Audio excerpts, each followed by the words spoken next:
Hello students, आज से हम स्टार्ट करने वाले हमारा बीएससी फर्स्ट ईयर केमिस्ट्री के इम्पॉर्टेंट क्वेश्चन। ये वीडियोस उन स्टूडेंट्स के लिए रहेगी जिन्होंने बीएससी चूज किया है। बीएससी में जिन स्टूडेंट्स का केमिस्ट्री सब्जेक्ट है, तो मैं आप लोगों को बता दूं कि जिस तरह से आपके 12th में एक केमिस्ट्री का एक ही पेपर होता था, लेकिन यहाँ पर आपके केमिस्ट्री के 3 अलग अलग पेपर्स रहेंगे। फर्स्ट पेपर रहेगा आपका फिजिकल केमिस्ट्री का, सेकेंड पेपर रहेगा आपका इनऑर्गेनिक केमिस्ट्री का एंड थर्ड पेपर रहेगा आपका ऑर्गेनिक केमिस्ट्री का। फिजिकल केमिस्ट्री में टोटल 5 यूनिट्स रहेगी, उसका पेपर रहेगा। इसी तरह से इनऑर्गेनिक में भी 5 यूनिट्स रहेगी, इसी तरह से ऑर्गेनिक में भी 5 यूनिट्स रहेगी। तो इस तरह से आपको 3 अलग अलग पेपर्स की तैयारी करनी है। यूनिट नंबर 1 से लेकर 5 तक हम 1 बाय 1 एक एक यूनिट के सारे इंपॉर्टेंट क्वेश्चंस का डिस्कशन करेंगे। इसी तरह से हम इनऑर्गेनिक केमिस्ट्री की भी इंपॉर्टेंट क्वेश्चंस का डिस्कशन करेंगे, उसी तरह से हम ऑर्गेनिक केमिस्ट्री के भी इंपॉर्टेंट क्वेश्चंस का डिस्कशन करेंगे।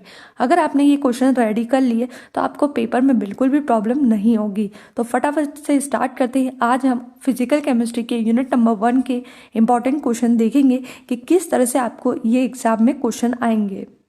क्वेश्चन स्टार्ट करने के पहले मैं आप लोगों को बता दूं, जब भी कॉलेज की एग्जाम्स होती है तो वहाँ पर आपको टॉपिक पर कंसंट्रेट करना है, क्योंकि क्वेश्चन बहुत घुमा घुमा कर एग्जाम में आते हैं। ऐसे सीधे सीधे क्वेश्चन एग्जाम में नहीं आते हैं, लेकिन बस आपको टॉपिक देखना है कि उस क्वेश्चन कौन सा टॉपिक बोला गया है, उसी के अकॉर्डिंग आपको एग्जाम में आंसर लिखने रहेंगे। ठीक है, तो जैसे फर्स्ट क्वेश्चन है हमारा, what is probability explain it, यानी यहाँ पर आपको कुछ नहीं करना है, बस प्रोबेबिलिटी को एक्सप्लेन करना है उसके एग्जाम्पल के साथ। ठीक है।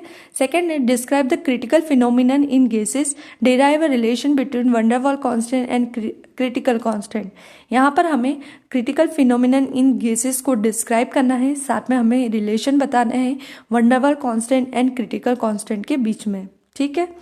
नेक्स्ट क्वेश्चन है, give Maxwell law of distribution of molecular velocities and explain the effect of temperature on distribution of velocities। Maxwell law of distribution of molecular velocities का जो लॉ है, यानी मैक्सवेल ने जो हमें डिस्ट्रीब्यूशन लॉ दिया था और उसका इफेक्ट ऑफ टेम्परेचर हमें यहाँ पर लिखना रहेगा। नेक्स्ट क्वेश्चन है, एक्सप्लेन परम्यूटेशन विद एग्जाम्पल। यहाँ पर हमें परम्यूटेशन जो है उसे एग्जाम्पल के थ्रू एक्सप्लेन करना है। नेक्स्ट है, डिराइव वंडरवॉल इक्वेशन। बहुत ही इंपॉर्टेंट क्वेश्चन है। यहाँ पर हमें वंडरवॉल इक्वेशन का पूरा डेरिवेशन, एक मैथमेटिकल डेरिवेशन होता है जो आपको यहाँ पर एक्सप्लेन करना रहेगा। इसके बाद explain Maxwell Boltzmann distribution law. यहाँ पर हमें मैक्सवेल और बोल्ट्जमैन का डिस्ट्रीब्यूशन लॉ एक्सप्लेन करना रहेगा। नेक्स्ट है, explain logarithmic rule on the basis of definition, types and rule. यहाँ पर हमें लॉगरिथमिक रूल को एक्सप्लेन करना है। लॉगरिथमिक रूल में हमें उसके डेफिनेशंस लिखनी है, उसके टाइप्स क्या होते हैं उसे एक्सप्लेन करना है, और साथ में हमें लॉगरिथमिक के रूल भी लिखना है। ठीक है, तो यहाँ पर हमें लॉगरिथमिक को, यानी लॉग जो होता है उसको पूरे डिटेल में समझाना है। ये भी इंपॉर्टेंट क्वेश्चन है, एग्जाम में आ सकता है। Explain average velocity, most probable velocity and root mean square velocity, give relation among them. 3 type की वेलोसिटीज होती है, average velocity, most probable velocity and root mean square velocity. तीनों को डिफाइन करके उसके फॉर्मूले, उसके रिलेशन आपको यहाँ पर लिखने हैं। तो तीनों वेलोसिटीज को डिफाइन करके हमें उनके रिलेशन और फॉर्मूले यहाँ पर लिखने हैं।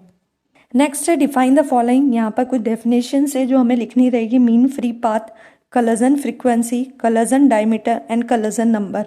ये कुछ डेफिनेशन है जो एग्जाम में आ सकती है, तो ये डेफिनेशन आपको एग्जाम्पल के साथ रेडी कर लेना है। नेक्स्ट है, define the following with example, variable, constant, function, differentiation. ये कुछ टर्म्स है जो यहाँ पर हमें डेफिनेशन के साथ में, एग्जाम्पल के साथ में रेडी कर लेना है। नेक्स्ट क्वेश्चन है, right unit of van der Waals constant. यहाँ पर हमें वंडरवॉल कांस्टेंट की यूनिट को लिखना रहेगा। तो ये कुछ क्वेश्चंस थे यूनिट नंबर 1 के, जो कि इंपॉर्टेंट है एग्जाम के लिए। मैंने आप लोगों को क्लियर कर दिए, इसी के अकॉर्डिंग आप अपने एग्जाम की तैयारी करें। आई होप ये क्वेश्चन आपकी एग्जाम में जरूर हेल्प करेंगे। वीडियो पसंद आया तो लाइक करें, सब्सक्राइब करें, शेयर करना ना भूलें, ताकि आने वाले इंपॉर्टेंट क्वेश्चन की वीडियो आपको समय पर मिल सके। Thank you.